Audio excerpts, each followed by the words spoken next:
Hi there, this is Eshu. I'm the abbot here at Zenwest Buddhist Society. This Living Zen-podcast is just one of the many resources we've created at Zenwest to make Zen practice and training more available and accessible to people all over the world. Instructional videos, printable resources, and much, much more are also available on our website at www.zenwest.ca. If you're a regular listener, I'd love to hear from you. So please drop me an email at office@zenwest.ca and let me know who you are, how you got started, and what brought you to Zen.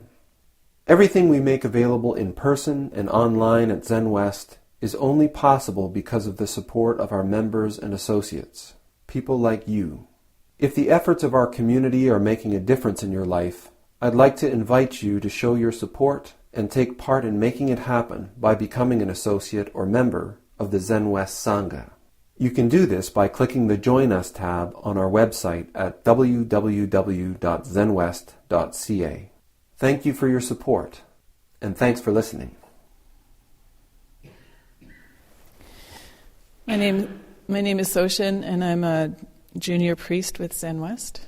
And I wanted to talk to you a little bit today about Soshin. We just went away to, some of us went away to a retreat but near Seattle. And it was a 8-day retreat. And we're back, and we've talked a little bit about it, but I wanted to talk a little bit more. We at Zenwest have a couple of opportunities for intensive practice, and I just wanted to say a little bit more about it so that when the opportunity comes up, you'll know more about what it entails. We have Genjo Marinello coming in February for a weekend, and we have a student retreat we're planning for April 24th to 26th, and non-students are welcome to that. And we also have a summer retreat where we camp out in Suk at our zendo. So anyway, there's these opportunities for intensive practice, and it's just an amazing opportunity to dive deep into practice. And it can be a bit daunting just because of the way I think that we tend to talk about it. But in fact, it's just deeply, deeply nourishing. And so I wanted to talk a little bit about the Soshin we just went to, and the ways that it's nourishing. One really important part of it is just going away. 4 of us jumped in the van and traveled down together on the ferry to Port Angeles, and then an hour and a half drive to the location, which was quite beautiful. It was in a church-run camp on the shore of the ocean, so it was on the beach, overlooking Puget Sound and Seattle. And we were surrounded by tall trees and birds, and it was just stunning. Just deeply satisfying to be out in nature. And I find the same in Suk, surprisingly. I mean, it's not surprising. Suk is such a gorgeous, gorgeous place. And when we've camped there for a week-long Soshin, it's been to be surrounded by birds and bird song and the trees, and now there's bunny rabbits, and there's just all sorts of life and wind, and so important to connect to these things in ways that even in gorgeous Victoria we don't really necessarily do. So that's a big part of this Soshin retreat for me, is reconnecting to nature and that deep bond that I feel, and I know many, many people feel, to the natural world, and the healing that comes from being connected in that way. But then the retreat itself is really formal, and or maybe the word isn't formal, but it's well structured, and it's been structured by people over 2,500 years. And another big surprise, like how can that be that there's this structure, and it goes back that far, and it's a container that is nurturing and beautiful and holds me safe while I dive deeply into my practice. And the ways it does that is through predictability, constancy, through paying attention to my needs. I get enough sleep. I have wonderful food to eat that's prepared by someone else. The meals come at regular times. My body appreciates that. My digestive system appreciates it. Like, it's just, I know it's weird to talk about that, but it's like deeply nurturing to have these needs taken care of. There's snack times, there's exercise, there's a chance to walk outside in the beauty of nature. I know I'm missing things that I really want to talk about that maybe aren't just bubbling to the surface right now. There's the relationship that's built up between people as we eat together in a formal, structured way.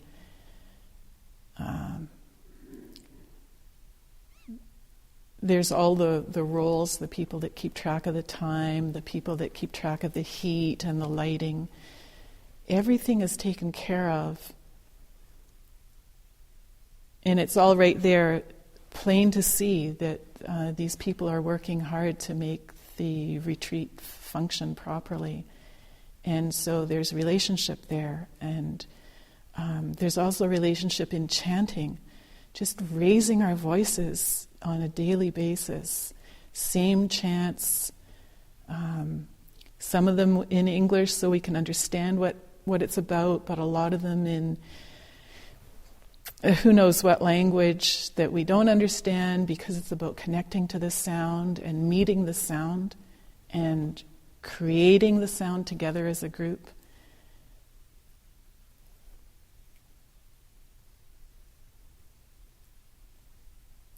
And there's a teaching at least once a day.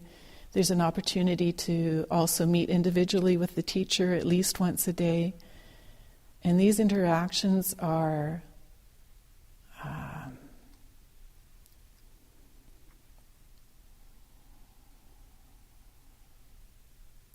just opportunities to let go of who I think I am, and in the case of this recent Soshin, dive into koan work, which I've resisted, desperately resisted koan work. I thought, oh, this isn't for me. No. But taking the opportunity in this safe environment to just go, well, okay, if I were traveling and I ran into koans, I would just do that, because that's what you do when you travel. You roll with things, you adapt to the culture, you eat strange food, So here I am, I'm in a Soshin, I'll try koans. And it turns out that they're a lot of fun. That koans, which, some people think of as riddles, who knows?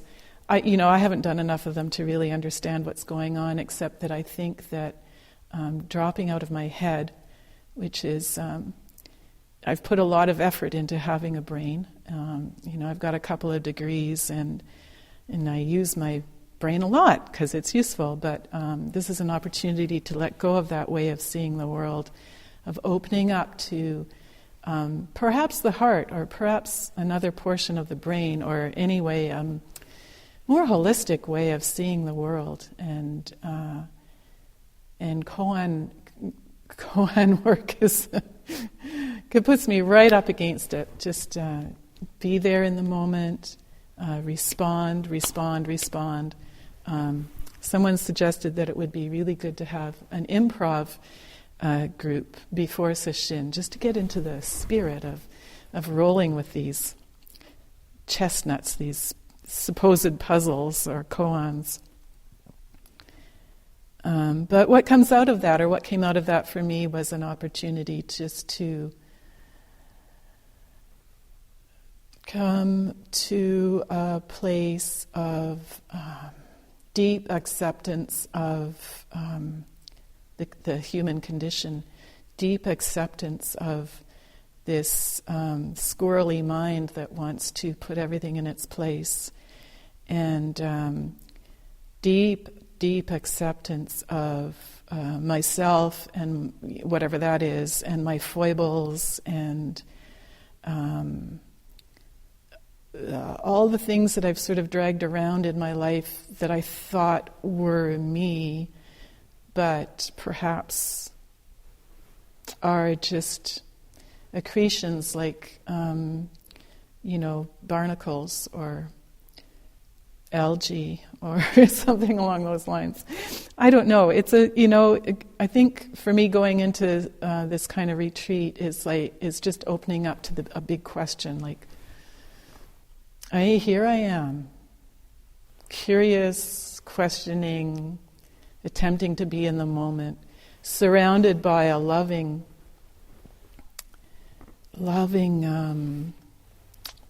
environment full of very kind people, and an opportunity to let go of a lot of armoring, a lot of just really strange workarounds that I'd created, because life can be so hard and painful, and some of the workarounds to deal with that pain come from a 2-year-old's mind, or a 3-year-old's, or 4, 5, 6, the teen years, the 20s, where what did I know? I just, all I knew was that there was pain, and I had to soldier through it, or work around it, or ignore it. This kind of retreat gives an opportunity to see that reaction to the pain of life, and also in maybe letting go of some of those dysfunctional ways of greeting reality, dysfunctional ways of attempting to make relationship, perhaps opening up to just the okayness of being here, and the okayness of this breath. The okay, I'm just really okay. I don't have to worry about my next meal. I don't have to worry about how much sleep I'm going to get. It's all going to be adequate, and all brings me back to this moment and the deep satisfaction of realizing that it really is okay right here and right now in this moment, and that there's nothing to do, just sinking deeply and deeply and deeply into the moment and the acceptance of it.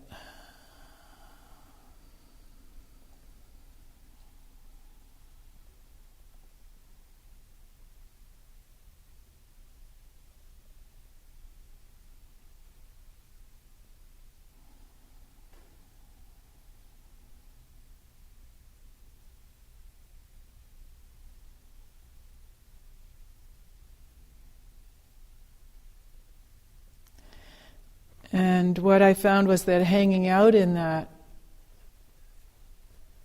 acceptance is deeply healing. And I feel even now,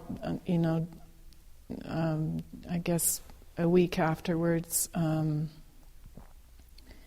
the ability to go to a place that is healing and let it heal the parts that need to be healed, and maybe let parts drop away.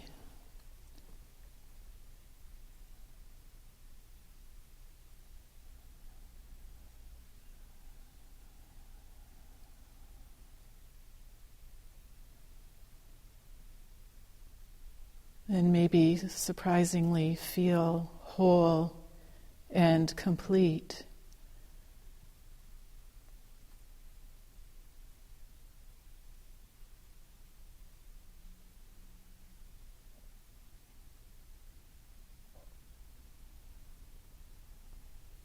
And it's available.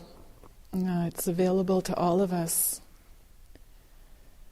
So I feel deep gratitude for our teacher here, Eshu, and for all the people that have kept Zen alive throughout 2,500 years and brought it to North America and right here in Victoria.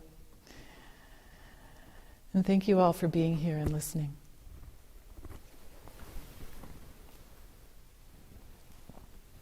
Thanks for listening to the Living Zen podcast. If you follow Living Zen through iTunes, I would very much appreciate it if you would take a moment to let me know what you think about it by rating or reviewing the podcast, so that new listeners can also hear what you have to say. Thank you for your time and for your support.